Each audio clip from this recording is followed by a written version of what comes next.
अब मुझे नईम पंजोता साहब भी ज्वाइन कर चुके हैं, उनको भी खुशामदीद कहूंगी। इसके साथ साथ कामरान मुराद मौजूद हैं, उनको भी खुशामदीद कहूंगी। और आपसे यूसुफ साहब बात का आगाज़ करते हैं, क्योंकि वफाकी हुकूमत छोड़ने की धमकी आप लोगों को लगाई थी बिलावल साहब ने अभी 2 दिन पहले।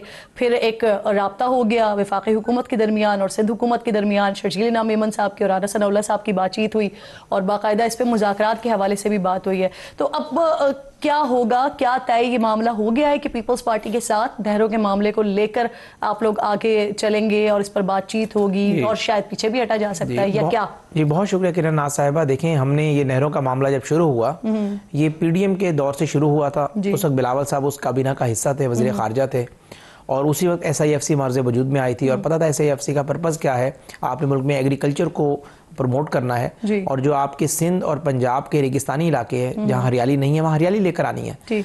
लेकिन अब जाहिर है पीपल्स पार्टी ने जिस तरीके से जारहाना मौक़िफ़ अख्तियार किया है, पहले वज़ीर आला सिंध का मौक़िफ़ आया, फिर अब कल चेयरमैन बिलावल का बड़ा सख्त मौक़िफ़ सामने आया। अवामी जलसे में उन्होंने अवामी स्टाइल में एक तकरीर की।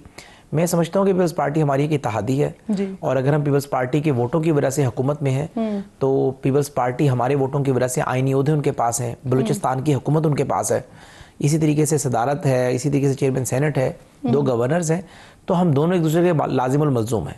मैं समझता हूँ कि इस तरह की बात करना, इस तरह का इंतहाई मौक़िफ़ अख्तियार करना और वो टॉप लीडरशिप की तरफ से आना बड़ा मेरे ख्याल से मुनासिब नहीं है। चले, you are the first one कि जिसने खुलकर पाकिस्तान पीपल्स पार्टी को ये बात बताई है, वरना अभी तक तो आप लोगों की तरफ से बड़ी कामनेस का मुजाहरा किया जा रहा था। ये तय हो गया कि आप साथ रहेंगे और साथ रहकर मामले को सॉर्ट आउट करेंगे? बिल्कुल, साथ भी रहेंगे। आज राना सनाउल्लाह साहब ने राब्ता कर लिया है। आइंदा हफ्ते में वज़ीर आज़म साहब और चेयरमैन बिलावल साहब की भी मुलाकात मुतवक्के है और जिस तरीके से पहले एक मेज़ पर बैठकर वज़ीर आज़म साहब ने और चेयरमैन बिलावल साहब ने मामलात का हल निकाला है, नहरों वाला मसला भी अफ़ाम तफ़हीम से हल निकलेगा। और इस बात को तो बिल्कुल आप रद्द कर दें कि पीपल्स पार्टी को ऑन बोर्ड लिए बगैर किसी भी तरीके से मंसूबा आगे नहीं बढ़ सकता। इस मामले पर क्या पीपल्स पार्टी ने कन्वे कर दिया है आप लोगों को कि उनको बेसिकली मसला क्या है? क्योंकि नवीद कमर साहब कह रहे हैं कि ये 6 की 6 नहरों पर मसला नहीं है, वो चोलिस्तान वाला जो कैनाल है उसके ऊपर इशू है। तो ये आप लोगों को कन्वे उन्होंने कर दिया है? पीपल्स पार्टी ने बिल्कुल अपने एतराज़ात बताए हैं, 2-3 दिन पहले भी बताए थे, आज भी शर्जील इनाम मेमन ने भी बताए हैं। तो मेरे ख्याल से टेलीफोनिक कॉल्स पर ज़ाहिर है इसको कंक्रीट हल नहीं निकल सकता। जिस तरीके से डेवलपमेंट का मामला था, जो डेवलपमेंट का बजट नहीं दिया जा रहा था, उसमें चेयरमैन बिलावल साहब को प्राइम मिनिस्टर साहब ने 9 अरब रुपए दिए, वो मसला हल हुआ। यूसुफ गिलानी साहब के बड़े एतराज़ात थे, पंजाब हुकूमत ने 1 बिलियन स्पेशल ग्रांट दी उनके बेटों के हल्के के लिए। इसी तरीके से फेडरल गवर्नमेंट ने 44 करोड़ रुपए दिए, तो डेवलपमेंट वाला मामला हमने हल कर लिया। अब इसी तरीके से जो आप ये हज वाला मामला ये नहरों वाला मामला बता रहे हैं, ये भी एक मेज पर बैठकर ही हल होगा। और मैं समझता हूं कि पीपल्स पार्टी की क़यादत और हम बैठ जाएंगे तो इस मसले का हल निकालेंगे।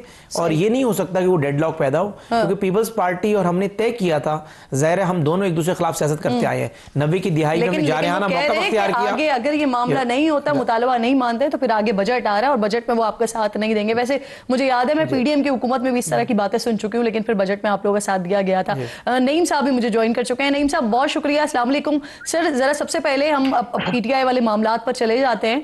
ये जो इस्टेब्लिशमेंट के साथ बातचीत की कोशिश के हवाले से हो रही थी, आप लोगों की पार्टी के अंदर से ही बहुत सारी बातें हो रही थी, पर कुछ सहाफ़ियों की तरफ से खबरें भी आ गई। अमरीकी वफ्द, डॉक्टर्स के वफ्द की आमद हुई पाकिस्तान में। फिर अंसार अब्बासी साहब ने खबर दी कि गुड जेस्चर के तौर पर खान साहब ने बाकायदा तौर पर जो खारजा और बैनुल-अक़वामी उमूर की कमेटियां थी आपकी, वो भी तहलील कर दी। अब शेर अफजल परवत साहब जो पहले आपका हिस्सा थे, अब आपका हिस्सा नहीं है, लेकिन नेशनल असेंबली का वो अभी भी हिस्सा है आप ही की तरफ से, वो ये कहते हैं कि यही वजह है कि खान साहब का जो ट्विटर हैंडल है वो खामोश है या खान साहब खामोश है, तो उसके पीछे यही रीजन है। ऐसे ही है नईम साहब? बिस्मिल्लाहिर्रहमानिर्रहीम। बहुत शुक्रिया किरण, आज आपने मौका दिया। देखिए, पहली बात तो यह है कि खान साहब ना पहले कभी खामोश थे, ना अब खामोश हैं और ना कभी नेक्स्ट जो है वो खामोश होंगे। अगर वो खामोश हो चुके होते या खामोश रहने के ऊपर रज़ामंदगी जाहिर कर चुके होते या कर ली होती, तो आज वो अडयाला जेल में ना होते बल्कि बाहर होते।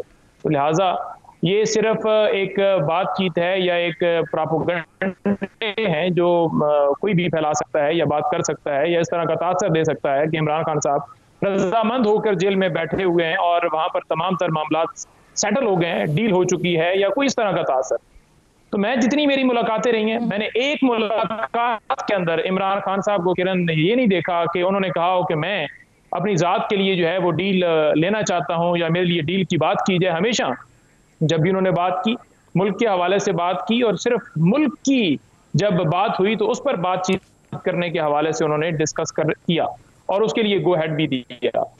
लेकिन वाज़ेह मौका अच्छा, उनका उनके ट्विटर हैंडल से आ चुका है कि मैं बिल्कुल नईम साहब जी जी जी ये तो हम बार बार सुन रहे हैं जी, मैं ये कह रहा हूँ अपनी जात के लिए मुज़ाकरात नहीं करने हैं या अपनी जात के लिए कोई रिलीफ नहीं चाहिए, उन्हें मुल्क कौम के लिए बात करनी है और उनके मुल्क कौम के लिए वो मुज़ाकरात की तरफ भी जाना चाहते हैं। अब ये फरमाइए मुझे कि ये जो 8 अक्टूबर के मुज़ाकरात थे उसमें क्या खान साहब की रिहाई और उनकी असेंबली में वापसी तय हो गई थी और उसी का नतीजा था फिर कि बुशरा बीबी साहिबा भी फिर बाहर आ गई थी? नहीं, देखिए इस तरह की बातें जो हैं मैं भी सुन रहा था, कुछ दोस्त कर रहे थे, कुछ लोग लगे हुए थे, लेकिन बड़ा वाज़ेह मौक़िफ़ है खान साहब का, हम भी करते हैं कि उन्होंने हमेशा ये कहा है कि मैं अदालतों के जरिए जो है वो रिहाई लूंगा, किसी डील की सूरत के अंदर मैं बाहर नहीं आऊंगा, और यही हमारा मौक़िफ़ है। आप जज हुमायूं दिलावर साहब के केसेस से उन्होंने सजा दी या कोई और जज हो एहतसाब अदालत के या साइफर केस के अंदर या कोई भी, उन्होंने लिखे लिखाए फैसले जो हैं दिए, जो कि जब भी ओपन कोर्ट यानी हाई कोर्ट में मामला आया वाज़ेह हो गया कि इस केस के अंदर था ही कुछ नहीं। 3 केसेस इसी वजह से बरी हो गए क्योंकि केसेस के अंदर था ही कुछ नहीं। आपने 300 केसेस देखे, 290 में खान साहब की जमानतें हो चुकी हैं। अगर 10 केसेस के अंदर आप आधा घंटा टाइम दे दें, केसेस टिक नहीं पाएंगे। अब एक और बात जो यहाँ पर की गई है पीपल्स पार्टी के हवाले से, तो मैं उसके हवाले से भी आपको मौक़िफ़ दे दूं कि पीपल्स पार्टी ना ही नून लीग से जो है वो साइड पर होगी, ना ही हुकूमत से दस्तरदार होगी, बल्कि वो हिस्सा भी रहेंगे। ये सिर्फ महज उनका सिर्फ वोट अपना बैंक बनाने के लिए उनके तरफ से बयानात दागे जा रहे हैं।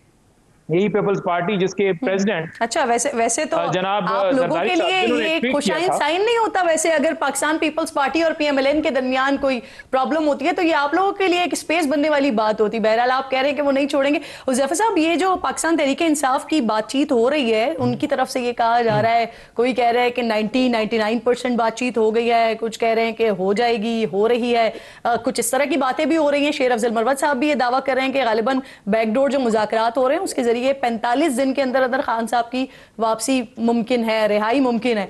तो ऐसा तो नहीं है कि आप लोगों की बॉडी लैंग्वेज इस वक्त मैं देख रही हूँ मुख्तलिफ मीटिंग्स जो होती हैं उसमें, क्योंकि सारी चीजें सेम पेज पर चल रही हैं, तो आप लोग बड़े कॉन्फिडेंट हैं और पीछे पीछे ये सारी चीजें हो रही हैं, तो आपके इल्म में है भी या नहीं? देखें जी, बहुत शुक्रिया। मैं इंतजार पर निज़ार साहब की बात को भी रिस्पॉन्ड करना चाहूँगा, फिर आपके सवाल पर भी आऊँगा। देखें, ये आपने एवेल्यूएट करना है और आपके व्यूअर ने एवेल्यूएट करना है। मैं जो भी बात कर रहा हूँ, आजकल लोगों के पास ये मोबाइल की सूरत में टीवी चैनल मौजूद है, वो फौरन फैक्ट वेरीफाई कर लेते हैं। बानी तहरीक इंसाफ जब से सियासत में आए हैं और बिलखसूस और 2014 से बिलअमूम आप ये देख लें कि उनकी सियासत है ही उनकी अपनी ज़ात के गिर्द। मुझे बताएं कौन से नेशनल मामले के ऊपर उन्होंने कहा हो कि जी ठीक है ये नेशनल कंसेंसस डेवलप होना है, चाहे नेशनल सिक्योरिटी काउंसिल की मीटिंग हो, चाहे असम्बली के अंदर कोई कंट्रीब्यूशन हो, चाहे आईनी तरमीम का मामला हो, उनकी तो ज़ात वहीं पर रुकी हुई है। किसी भी तरीके से डील बने और मैं बाहर आऊँ, डील की खबरें हमने तो नहीं छपाई। डील की खबरें तो बैरिस्टर सैफ और लीमन गवंडापुर ने छपाई और कहा कि जी हमें मैंडेट मिल गया स्टूडेंट से बात करें। देखिए, एक तो मैं कैटेगोरिकली आपको बता दूं कि अगर इनकी रिहाई होगी बानी तहरीक इंसाफ की तो अदालतों से होगी, क्योंकि अदालतों ने उन्हें सजाएं दी हैं और पाकिस्तान की एस्टेब्लिशमेंट ये तय कर चुकी है कि उन्होंने जो तजर्बा 2014 में शुरू किया, 18 में फिर बानी तहरीक इंसाफ को वज़ीर आज़म बनाया, फिर 18 से 22 तक जो उनके साथ हुआ, उन्हें आपने मीर जाफर सादिक बनाया, बाकी चीज़ें की, तो उन्होंने अपने आप को सियासत और सियासतदानों से बड़ा डिस्टेंस कर दिया और ये समझ रहे हैं कि शायद हमें फिर लाडला बना लिया जाएगा। बार बार एनआरओ की बात करते हैं, वही इमेजिनेशन करते हैं कि रातों रात दोबारा फैसले तब्दील हो जाएंगे और हमें दोबारा वज़ारत उज़्मा के मनसब पे बिठा लिया जाएगा। ऐसा अब नहीं होना। पाकिस्तान की एस्टेब्लिशमेंट ये तय कर चुकी है कि सियासतदानों के साथ बैठ कर बात करें और आपके प्रोग्राम के तवस्सुस से, यानी इस वक्त तारीख लिखी जा रही है, ये आप इसको नोट कर लें। जब भी तहरीक इंसाफ की बातचीत होगी वो हुकूमत के साथ होगी, सियासी लोगों के साथ। तो सर, ये जो 90 और 99% के दावे हो रहे थे, गलत है दावे, बिल्कुल बिल्कुल गलत है।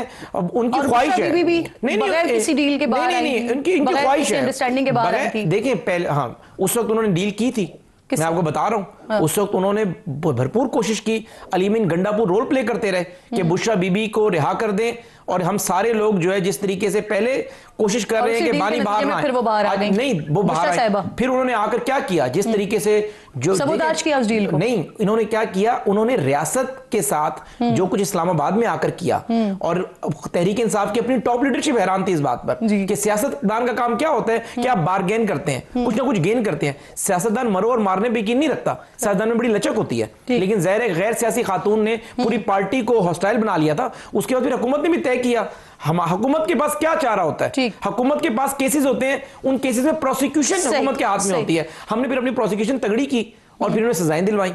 अगर कल कला डील की बात भी करते हैं, देखिए अगर ये डील की बात भी करते हैं, डील में हुकूमत क्या ताउन कर सकती है? इन्हें डील देनी अदालतों नहीं है। हम सिर्फ ये कर सकते हैं कि जो केसेस हैं उनमें प्रोसिक्यूशन कमजोर कर दें, कोई केस विड्रॉ कर लें, और ये भी मुमकिन है कि हम कोई केस विड्रॉ करें और अदालतों से डिसएग्री कर लें। एनआरओ के अंदर, एनआरओ में 2008 का एनआरओ फाइनलाइज नहीं हो पा रहा था, तो सबूताज अगर बुशरा बीबी साहिबा कर भी रही थी तो फिर रियासत ने हुकूमत ने फैसला किया कि उनको गिरफ्तार कर लिया। नहीं, उन पे रजिस्टर्ड केसेस थे और उन केसेस पे ऑलरेडी हुकूमत प्रोसिक्यूशन कर रही थी। 190 मिलियन पाउंड में सजा हो गई, फिर 190 मिलियन की सजा उन्हें हो गई। देखिए उसके अंदर फिर चारा था, हुकूमत बड़ा दिल कर लेती कि उन्हें बनी गाला मुंतकिल, एक बनी गाला मुंतकिल किया जा सकता था, केपी के वजीर आला हाउस को जेल का दर्जा दिया जा सकता था, लेकिन उन्होंने क्या किया, उन्होंने यहां आकर गोलियां चलाने का झूठा प्रोपेगेंडा किया। पीटीआई के अंदर भी जो है ना बड़े मसाइल चल रहे हैं। नईम साहब, सर ये फरमाइए, पीटीआई की क़यादत जो है वो एक दूसरे पर करप्शन का इल्जाम लगा रही है। आजम सवाती ने स्पीकर साहब पर इल्जाम लगाया, अब उन्हें क्लीन चिट मिल गई है, और जिस कमेटी ने उन्हें क्लीन चिट दी है उसी के रुकन है काजी अनवर साहब, वो इसकी तस्दीक कर रहे हैं, और कमेटी के जो दूसरे रुकन है यानी मुसद्दिक अब्बासी साहब, उनको नहीं लगता कि वो करप्शन में मुलव्वस नहीं है। और साथ ही आजम सवाती पर भी सवालात उठ रहे हैं, वो आजम सवाती नहीं जो जेल जाने से पहले थे, तो आजम सवाती साहब भी कॉम्प्रोमाइज हो गए हैं आप लोग की नजर में? देखें, बात यह है कि खान साहब के सामने जब भी मामला करप्शन के हवाले से या कोई इस तरह की शिकायत जाती है ना, तो खान साहब फौरन कहते हैं कि जीरो टॉलरेंस है। और यही तहरीक इंसाफ का जो है वो जो नारा था, जिसको हम बढ़ाते हुए आगे बढ़ते हैं। और अगर आजम सवाती साहब को किसी ने बताया या खुद उन्हें फील हुआ या किसी ने शिकायत लगाई, उन्होंने एक मौक़िफ़ उठाया, तो उस पर खान साहब ने खुद उस मामले को नोटिस करते हुए कहा कि आप इसके ऊपर ये लोगों के ऊपर मुश्तमिल एक कमेटी बनाकर और वो उसके अंदर सामने सारा मामला जाए। और वो गया, उसके मुताबिक फैसला हुआ, नहीं निकली, वो सामने आ गई। लेकिन बात यह है कि क्या नून लीग पीपल्स पार्टी के अंदर भी इतनी हिम्मत है कि वो पूछ लें कि जनाब जो ये आज तक की जायदादें बनाई गई हैं इसका मनी ट्रायल दे दिया जाए, जो एमएनफील्ड के अंदर अपार्टमेंट्स हैं उसके हिसाब दे दिए जाए, जो रसीदें हैं उसका हिसाब दे दिया जाए, या जैसे नैब के अंदर तरमीम करके अपने केसेस खत्म करवाए गए हैं, चिट जो ली गई है, जैसे डील की गई थी। कोई एक सवाल पूछ लें, क्या इनके अंदर कोई अखलाकी जरूरत किसी एक रहनुमा के अंदर है कि अपनी लीडर से ये बात कर सकें? इश्तिहारात के नाम पर टिकटॉकें बनाई जा रही हैं पंजाब के अंदर, पाकिस्तान के अंदर, जहां जहां इनकी हुकूमत है। मुझे कोई एक काम दिखा दें जिन्होंने ढंग से किया। आज अगर किसान सड़कों पर आते हैं उन्हें उठाकर जेल में डाल दिया जाता है। आज अगर हेल्थ के अंदर जो है ये प्राइवेटाइज करने जा रहे हैं, तमाम अस्पतालों को, मुलाजिमीन को बेरोजगार बिल्कुल सर, तनकीद करना बिल्कुल हुकूमत के, आप ऑपोजिशन में, हुकूमत के किसी भी काम पर आपको तनकीद होती है तो वो तनकीद जरूर किया करें, लेकिन सवाल का जवाब भी तो दिया करें। नईम साहब, बहुत बहुत शुक्रिया आपका। जी सर, वक्त खत्म हो गया है जी, जुमला सर ब्रेक लेना है मुझे। नईम साहब, ना डील जो है वो करेगा, जिन्होंने डील की वो आपके सामने, वो आज मसनद पर बैठे हैं, जो आज डट के खड़ा है वो इसी वजह से जेल में है क्योंकि वो डट के खड़ा। सिंपल बात। सही, बहुत बहुत शुक्रिया आपका। नईम हैदर पंजोता मौजूद है, ज़फ़र रहमान साहब साथ मौजूद है, आप दोनों मेहमानों की शुक्रगुजार हुए।